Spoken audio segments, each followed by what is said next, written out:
I'm here with Charlie Sims at the Conor Benn vs Chris Eubank Jr. press conference. First of all, mate, how did you find Chris Eubank's Jr.'s approach to Conor Benn and what he was saying? Well, I think everybody was kind of waiting in anticipation to see, is this really going to be how the dads were 30 years ago? And I think just naturally, they didn't have any sort of personal any personal feelings against each other before they stepped on that stage, but just when they was talking, it just felt like Eubank was rubbing Conor up the wrong way, and Conor was reacting how Nigel reacted to Chris Eubank Sr. back in the day. So it just felt like we were reliving that moment all over again. I feel like it was great. Do you think Conor found any kind of disrespect to what Junior was saying about like kind of taking him to school, kind of if he was 100% it would be I think it was a public execution, things like that. Do you think Conor would take any of that kind of disrespect personally? 100%. He came back. We left the presser. We came down here, had a few minutes just in the back there, and he was standing with his wife and his child, and he was just like, you know what? I feel really fucking ready for this fight. I'm really up for it. He pissed me off, and I'm ready to go. So I think we're going to start seeing that emotion come out of Conor. And Conor needs that emotion. He feeds off of it. It's what gets him up in the morning. That's what he needs. So he'll be right up for this fight. I feel like that's what does make Conor so exciting. So with that raw emotion, I think we saw it most within the Vargas and Van Heerden fights going into it.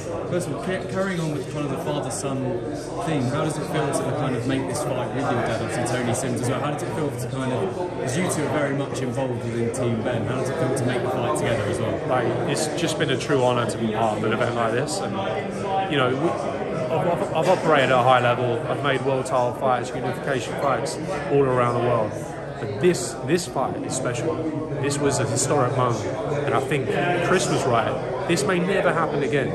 Two legend sons, how big that fight, or those two fights were, how the third fight never happened, how people still talk about it today. Being part of this event and this fight so closely and be part of the negotiations and getting a deal done, and working with my dad and sharing that experience with my dad has really been like a true honour. And Conor is like a pleasure to work with, and so is my dad. Like, they're so professional. I've been lucky to have their, his experience guided me throughout my career. But I felt like this fight was by far probably the biggest fight I'm ever going to make. So it was just like honourable to see this happen, be on an amazing red carpet. These photos and videos are going to circulate for years to come. So honestly, this is like as big as it will get. I think it's a fair play to you guys for getting the fight over the line. Also, I just want to go into more of the Sims stable as well. A lot of talk between John Ryder and Eubank. Is that a fight that's close to being made in talks? Yeah, it's very active. Just see Eddie in the back room there and said, where are we at? Because John's eager to go. He had an amazing win against Daniel Jacobs, which is obviously one of the biggest names in the division, and he wants that big fight. It's just that Canelo or GGG isn't available, so who's next? And Munguia is kind of like chasing down that Canelo fight too, so why not them two get it on? And John's right up for that fight. He said Munguia's style suits him, he comes forward, and that's how John likes it. And I think also that Munguia's naturally fought at light middleweight, and he's coming up to super middleweight. I think John feels comfortable that he's a fully fledged super middleweight now. So we're just waiting for Golden Boy. We're waiting for Golden Boy to make the formal offer, and then we can pick up the negotiations. But I've been told there's a lot of interest in the fight.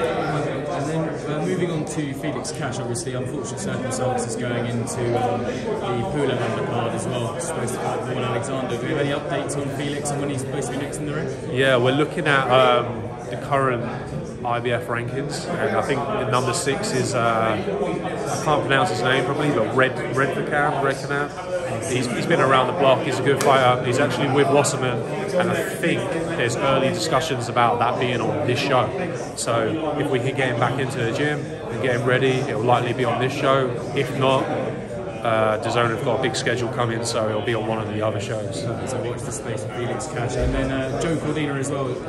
When should we expect him to be fighting his mandatory in Racquetball as well? Yeah, again, like Joe's just had a minor injury, so there's been a little bit of a setback with that. We were originally looking at like the big Bivol card that's coming up, because there was a lot of rumours that Bivol was fighting Boatsi, and we were looking to go and be a chief support on that on the card.